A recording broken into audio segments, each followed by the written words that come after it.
Alors je pense que j'ai surtout appris à mieux identifier les signes de l'épuisement professionnel, que ce soit chez moi ou chez les autres, parce que c'est quelque chose que j'aurais pas su reconnaître auparavant. Et je pense qu'aujourd'hui, je me sens beaucoup plus capable de réagir ou d'accompagner quelqu'un qui va pas bien.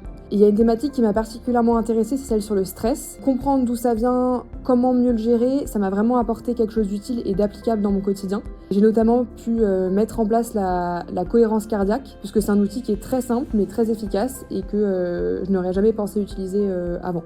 En tout cas, là où j'ai vraiment appris quelque chose, c'est la notion d'activité ressource qui est assez développée dans les formations sur Holycare. Et j'ai découvert qu'il était vraiment très important de s'accorder des moments de ressources justement pour faire face aux contraintes que je peux avoir d'un point de vue personnel ou professionnel. C'est vrai que quand on rentre d'une grosse journée, on peut être tenté de faire sauter la séance de sport qu'on avait prévue ou de pas prendre le temps de cuisiner un bon plat pour tout de suite se mettre devant la télé ou sur quelque chose de plus agréable. J'ai découvert qu'il ne fallait pas renier sur ce genre de moments qui sont très importants pour maintenir un équilibre.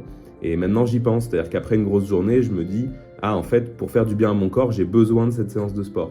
Et donc j'essaye entre guillemets, de me contraindre ou du moins d'être discipliné là-dessus. Et en fait, j'ai tout de suite vu la différence lorsque je prends le temps de m'accorder cette séance ressources de sport. Et bien le lendemain, je suis beaucoup plus d'attaque pour la prochaine journée.